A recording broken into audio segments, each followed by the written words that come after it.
पित्रे ब्रह्मोपदेष्ट्रे मे गुरवे दैवताय च प्राप्याय प्रापकायास्तु नमः श्रीनिधये नमः।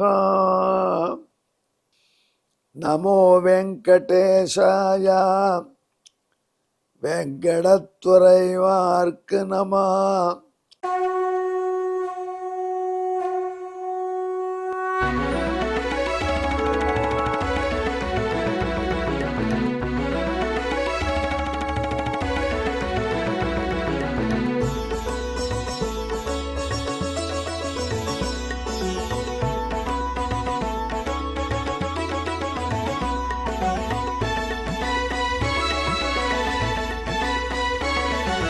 सहस्रनामं सहस्रनामं श्रीवेङ्कटेश सहस्रनामं सहस्रनामं सहस्रनामं श्रीवेङ्कटेश सहस्रनामं।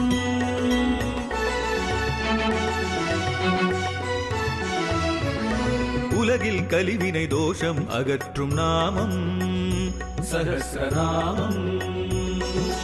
உயர்வுகளை வாழ்வில் அளிக்கும் நாமம் சஹஸ்ரநாமம்.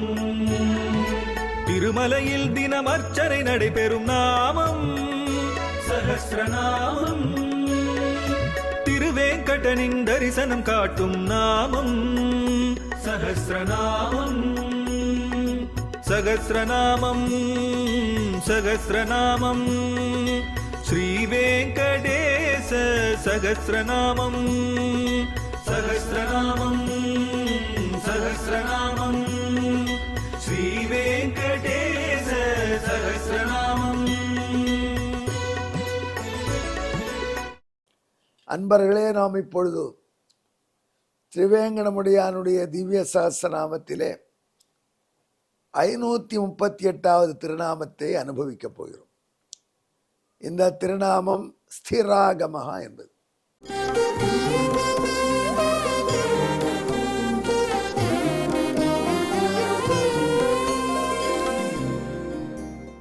நமக்கு பகவான் எது செய்யணும் எது செய்யக்கூடாதுன்னு தெரிந்து கொள்ள ஒரு ஹேண்ட்புக் ஆகிய வேதத்தை கொடுத்தான்.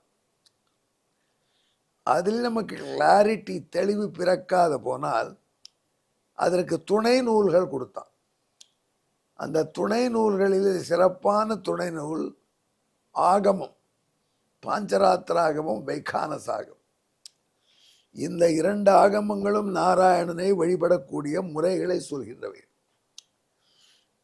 அது எந்த முறையிலே திருவாராதனம் பண்ண வேண்டும் என்று சொல்கிறதோ அந்த முறையை அடியொற்றியே அந்த கோயிலிலே திருவாராதனம் பண்ணுவார்கள். உதாரணத்துக்கு திருவேங்கடமுடையான் சன்னதி இருக்கே, அது வைகானசாகமப்படி பூஜை. வைகானசாகமத்தை வைத்திருக்கிறார்கள். வைகானசாகமம் எப்படி கோயிலை வழிபட வேண்டும் என்று சொல்லியிருக்கிறதோ அதைப்படி திருவேங்கடமலையிலே செய்வார்கள். அதே திருவரங்கம் பாஞ்சராத்திராகம பிரதிஷ்டை, அங்கே பாஞ்சராத்திராகமப்படி பூஜை நடக்கும். அதே மாதிரி திருக்குடந்தை எடுத்துக்கொண்டால் அது பாஞ்சராத்திராகம்.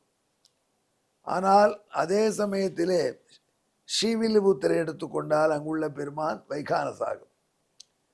இப்படி சில கோயில்கள் வைகானசாகமத்திலும் சில கோயில்கள் பாஞ்சராத்திராகமத்தையும் பின்பற்றி வழிபாட்டை ஏற்கின்றன. இதில் எது வசதி எது தாழ்ச்சின்னு அடிக்கடி பட்டிமன்றம் நடத்துவாங்க. வைகானச பட்டர்களை கேட்டால் நாங்கள் தான் வசதின்னு சொல்லுவாங்க, பாஞ்சராத்திரம் பட்டர்கள் நாங்கள் தான் வசதி சொன்னோம். அது கரெக்ட் தான்.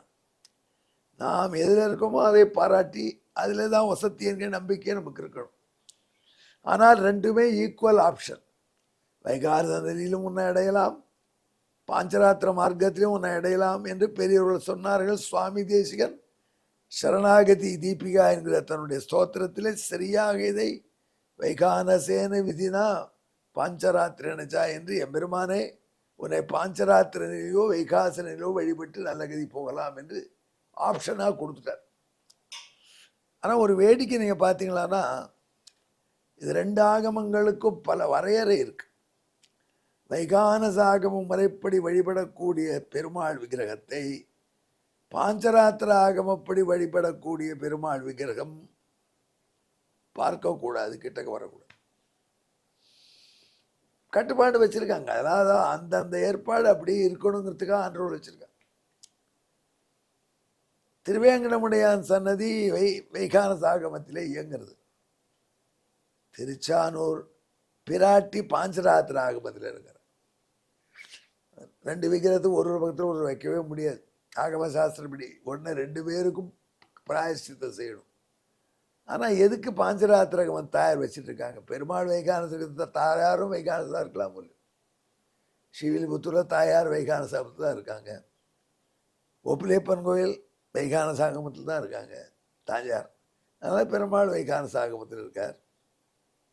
நாச்சியார் கோயில் திருநறையூர்னு சொல்லக்கூடிய திவ்யதேசம் நூற்றுக்கணக்கான பாடல்களை திருவங்காழ்வார் பாடி கொடுத்து அடிபணிந்த திருப்பறையூர் நம்பி அந்த திருநறையூர் பெருமாள் வைகான சாகம். அங்கே பிராட்டி மஞ்சுளில் தாய் வைகான சாகம். அதே சில மன்னாருடைய பாஞ்சராத்திராகம். காஞ்சிபுரம் பெருந்தேவி தாயார் பாஞ்சராத்திராகம். ஏன் இப்படி இந்த ஆகமங்களுடைய மாறுபாடு? ஒரே ஆகமத்தில் கோயில் இருக்கக்கூடாதா? போர் அடிக்காது? அப்புறம் எல்லா குட்டியும் ஒரே மாதிரி இருந்தால் பூனையில் என்ன இருக்கு? மொத்தத்திற்கு ஒன்றில் வழிபாட்டில் ஈடுபாடு இருக்கும். அதுக்கு ஆப்ஷன் கொடுக்க முடியாது. நம்ம வேத மதத்தில் இந்த ரூட்லேயும் போகலாம், அந்த ரூட்லேயும் போகலான்னு வச்சுருக்காங்க. ஆனால் இதில் பகவான் பாஞ்சராத்திராகமும் தன்னைத்தான் பூஜைக்கு பயன்படுறது, வைகானசமும் தனக்குத்தான் காண்பிப்பதற்காகவே தான் திருவேங்கடமலையிலே வைகானசாகம் முறையிலே பூஜை ஏற்றுக்கொண்டு தன்னுடைய தாயாராகிய பத்மாவதி தாயாராகத்தானே நின்று திருச்சானூரில் பாஞ்சராத்திராகமத்தில் பூஜை ஏற்றுக்கிறான். நமக்கு அவனே காமிக்கிறான். 2 நான் தான், 2 வழியும் என்கிட்ட வரலாம். இந்த 2 ஆகமங்களும் வேதம் போன்ற பெருமை பெற்றவை, ஸ்திரமான ஆகமங்கள். இந்த ஆகமங்களை தப்பு என்று சொல்ல இயலாது, ரிஜெக்ட் பண்ண முடியாது. அந்த ஆகமம் ஒன்று தான் கரெக்ட், இன்னொன்று தப்புன்னு சொல்லவே முடியாது. ஏன்னா பெருமாளுக்கும் தாயாருக்கும் வெவ்வேறு ஆகமம் இருக்கு. தாயார் யாரு? பெருமாள் தான் தாயாராக நிற்கிறான் வச்சுக்கோங்க. அப்போது அந்த பெருமாள் வைகான சாகமத்தை விட்டு பாஞ்சராத்திராகம பூஜையை தான் ஏற்றுக்கிறான். நம்ம திருக்குடந்தையில் ஒரு பெரிய அற்புதமான விஷயம் இருக்குது. 12 பெருமாள்கள் கருடவானத்தில் வருவான். அந்த 12 பெருமாளுமே அற்புதமாக கும்பகோணத்தை சுற்றி இருக்கிற கோயில் இருக்கா. கும்பகோணம் பூக்கடை தெருன்னு சாரங்கபாணி சுவாமி பின்னாடி ஒரு தெரு இருக்குது. அக்ஷய திருதி என்று பெரிய தெருவில் பெரிய பந்தல் போட்டு 12 பெருமாள்கள் கருடவானத்தில் ஏற்றிருப்பார். ஒரே டயத்தில் 12 கருடவானத்தை சேவிக்கலாம். அக்ஷய திருதி இன்னைக்கு திருக்குடந்தை ஸ்பெஷாலிட்டி. ரொம்ப அற்புதமாக இருக்கும். பெரிய பந்தல் அடைக்க போட்டிருப்பாங்க தெருவை. அங்கே சுவாமி எம்பெருமான் கருடவானத்தில் வருவார். கும்பகோணத்தை சுற்றி உள்ள பகுதிகளிலிருந்து பெருமாள்லாம் கருடவானத்தில் வருவார். காட்சி கண்கொள்ளாத காட்சி தான். ஆனால் அந்த 12 கருட சேவைக்கு பூக்கடை தெருவிலேயே இருக்கக்கூடிய சரநாராயண பெருமாள் வரமாட்டார். சரநாராயணன், அது என்ன சரநாராயணன்னா, சிவபெருமான் திரிபுர சம்ஹாரம் பண்ணும் பொழுது அவனுக்கு அம்பாக இருந்த பெருமாள். அது ஒரு அவதாரம். பகவான் தழல் நிற 9 ஆனவனே என்று திருமங்கி ஆழ்வார் பாடுறார். அப்படியே நெருப்பை கக்க அம்பாக இருந்து திரிபுரத்தை எரிப்பதற்கு உதவி செய்தான் பரமசிவனுக்கு. அதில் அந்த சரணாராயணன் என்று பகவானுக்கு சரமாக இருந்த நாராயணன். அந்த சரணாராயண பெருமாள் கோயில் 6வது ஆழ்வான் கோயிலுக்கு பின்னாடி இருக்கக்கூடிய பொற்றாமரை புஷ்கரணிக்கு பின்னாடி இருக்கக்கூடிய ரோடில் தான் இருக்குது, பழக்கடைக்கு நடுவில். ஆனால் ஒரு 10 அடி தள்ளி தான் பெரிய தெரு 12 கருட பந்தல பெருமாள் ஏழ மாட்டார். ஏன்னா சந்திக்கக்கூடாது 2 பெருமாளும். ஆனாலும் கூட அன்றைய தினம் சரணாராயண பெருமாள் தன் சன்னதியை திறந்து விசேஷ சேவை கொடுப்பார். இப்படி 2 விதமாகவும் தன்னை பூஜிக்கலாம். 2 விதமாக பூஜித்தாலும் சித்தி உண்டு. எது உங்களுக்கு பழக்கமோ, எது உங்கள் முன்னோர்கள் ஏற்றுக்கொண்டார்களோ அதை நீங்கள் பயன்படுத்துங்கள் என்று தன் ஆகமத்தினுடைய ஸ்தைரியத்தை, ஸ்திரத்தன்மையை நிலைநாட்டி கொண்டு சரணாராயண பெருமாளும் சார்கமாணி பெருமாளும் திருக்குடந்தையில் காட்சி தருகிறார். அதனால தான் சரணாராயண பெருமானுக்கு ஸ்திராகமன் என்று பெயர். 6வது ஆழ்வாரும் ஸ்திராகமன் என்று. ஆகமப்படி தன்னை வழிபடுகிற மரபு ஸ்திரமானது என்று காண்பித்ததுனால் அப்பேற்பட்ட அடிப்படையில் தான் எம்பெருமானுக்கு ஸ்திராகமன் என்று பெயர் வைத்தார். இந்த ஆகமங்கள் வேதங்களைப் போலவே அனாதியாக இருக்கின்றன. ஆகமங்களுக்கும் வேதம் மாதிரி தான் தன்மை. ஏனென்றால் இந்த ஆகமங்கள் வேதம் உள்ளளவும் இருக்கக்கூடிய ஆகமங்கள், வேதங்களே நமக்கு புரியாத வழியிலே புரிய வைக்கின்ற ஆகமங்கள். அதனால தான் இந்த ஆகமத்தின் வழியிலே போகிற பகவானே ஸ்திராகமன் என்று கொண்டாடுகிறார் நாரத பகவான். அன்பர்களே, இதற்கு பின்னணியான ஸ்லோகத்தை சொல்கிறேன், கேளுங்கள்.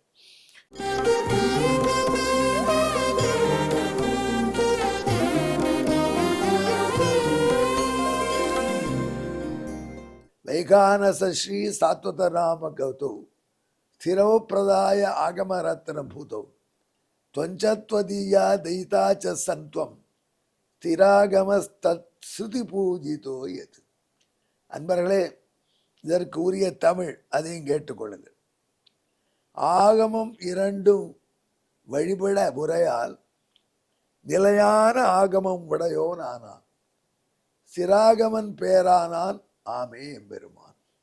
எங்கே எருடன் கலந்து 2 ஆகமங்களாலும் வழிபடக்கூடிய எம்பெருமானை, 2 ஆகமங்களாலும் நிலை பெற்ற முறையிலே வழிபடக்கூடிய எம்பெருமானை திருவேங்கடபடியானை ஜெபித்து கொண்டு சொல்லுங்கள், ஸ்திராகமாய நமஹா. நன்றி, வணக்கம். வெங்கடேஷாய நமஹா. வெங்கடத்துறைவார்க்கு நமஹா.